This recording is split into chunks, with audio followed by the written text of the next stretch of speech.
ka një ndjesi që shumë njerëz e fshehin, por rrallë e pranojnë me zë të lartë. Ti mund të jesh i rrethuar nga njerëz, të flasësh, të qeshësh, të jesh pjesë e një grupi dhe prapë të ndihesh bosh brenda. Ky është një lloj vetmie që nuk ka të bëjë me mungesën e njerëzve, por me mungesën e lidhjes së vërtetë. Sepse jo çdo prani është afërsi, jo çdo bisedë është kuptim dhe jo çdo buzëqeshje fsheh ngrohtësi. Shpesh ne jemi mes turmës, por askush nuk e di çfarë ndodh në mendjen tonë. Askush nuk e sheh betejën që zhvillohet brenda nesh në heshtje. Dhe pikërisht këtu lind kjo ndjenjë e çuditshme.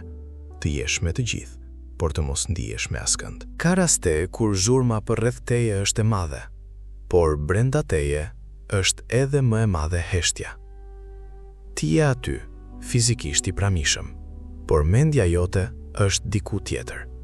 Ndoshta duke menduar për gjëra që nuk i thua dot askujt. Njerëzit flasin, qeshin, diskutojnë, por ti ndihesh sikur je vetëm në një botë tjetër. Një botë ku askush nuk hyn dot. Kjo nuk është gjithmonë tristim i dukshëm. Është një boshllëk i qetë, i thellë, i padukshëm. Një ndjesi që nuk bërtet, por që të lodh ngadalë. Dhe më e vështira është kjo. Askush nuk e kupton, sepse nga jashtë dukesh në rregull. Por brenda teje, diçka mungon. Diçka që nuk e mbush dot, as turma, as zhurma, as njerëzit. Ka një lloj vetmie që nuk vjen nga mungesa e njerëzve, por nga mungesa e kuptimit. Ti mund të flasësh çdo ditë me shumë persona, por prapë të ndihesh sikur askush nuk e kupton vërtet atë që je. Sepse nuk është gjithçka që thuhet me fjalë. Ka dhimbje që jetojnë vetëm brenda mendjes. Ka mendime që nuk gjejnë dot zë. Dhe kur përpiqesh të shpjegosh, shpesh ndihesh edhe më i largët. Njerëzit mund të dëgjojnë, por jo gjithmonë arrin të ndijejnë atë që po ndodh brenda teje. Kjo krijon një distancë të padukshme, një mur të qetë që rritet pa e kuptuar. Dhe me kalimin e kohës, fillon të mësosh të mos flasësh më për gjithçka. Dhe pikërisht aty, vetmia bëhet më e thellë. Ka një moment kur nuk është më mungesë njerëzish, por mungesë lidhjeje. Ti je pranë të tjerëve, por ndihesh sikur je pak më larg çdo herë.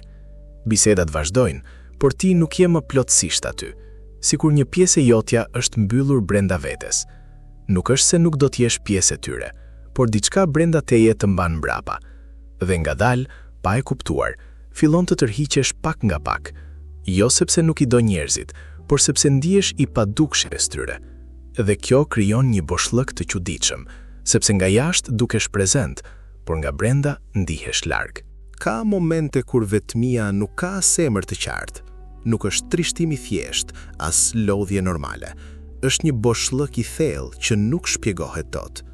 Ti mund të kesh njerëz përreth, mund të kesh komunikim, rutina, aktivitet, por prap brenda teje ndjen sikur mungon diçka thelbësore. Ky boshllëk nuk vjen gjithmonë nga humbja e dikujt, shpesh vjen nga mungesa e vetes, kur nuk ndihesh më i lidhur me atë që je, as me atë që ndjen, as me atë që dëshiron. Dhe në atë gjendje, gjithçka duket e njëjtë, por asgjë nuk ndihet e plot. Ti vazhdon ditët, por brenda teje ka një zë të heshtur që pyet: pse ndihem kështu, edhe kur gjithçka duket normale? Dhe pikërisht kjo është pjesa më e rëndë, sepse nuk ka një arsye të qartë për të shpjeguar dhimbjen. Ka një moment të heshtur në jetën e njeriut, kur ai fillon të mos kërkoj më përgjigje nga të tjerët, por fillon të shikoj brenda vetes. Dhe kjo nuk ndodh papritur. Është një proces i ngadalt, i thellë, ndonjëherë i dhimbshëm. Ti fillon të kuptosh se ajo që ndjen nuk është thjesht vetmi, por një thirrje e brendshme për t'u lidhur përsëri me veten.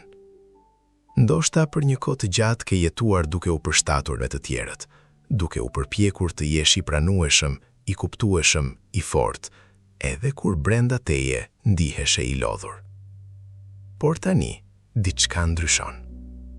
Fillon të vëresh gjërat e vogla, si mendimet e tua të lodhin më shumë se njerëzit përreth, si heshtja jote ka më shumë peshë se çdo bisedë.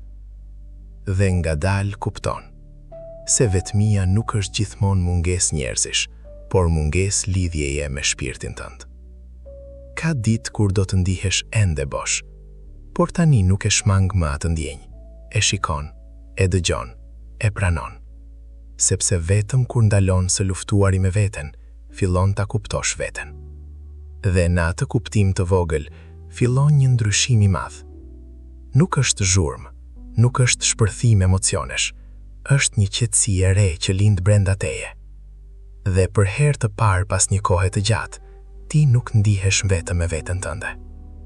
Ka një të vërtet që shumë njerëz e harrojnë, sidomos në momentet më të errëta. Edhe kur ndihesh i braktisur, edhe kur duket si kur askush nuk të kupton, ti nuk je vërtet vetëm.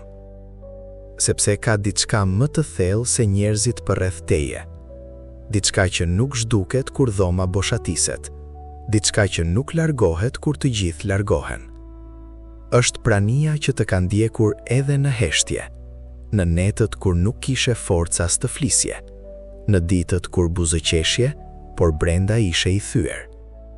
Dhe ndoshta nuk e ke vënë re, por pikërisht në ato momente më të vështira, ti ke vazhduar të ecësh përpara. Edhe kur mendove se nuk mundesh më, edhe kur gjithçka brenda teje të thoshte të dorëzoheshe, por ti je ende këtu. Dhe kjo nuk është rastësi. Ndoshta përgjigjet nuk vinë me njëherë, ndoshta dhimbja nuk largohet brenda një dite, por ajo që ndryshon është forca që lind brenda teje. Një forcë e qetë, një forcë që nuk bërtet, por që të mban gjallë. Dhe në fund, kur gjithçka duket e heshtur, ti kupton se nuk ke qenë kur plotësisht vetëm.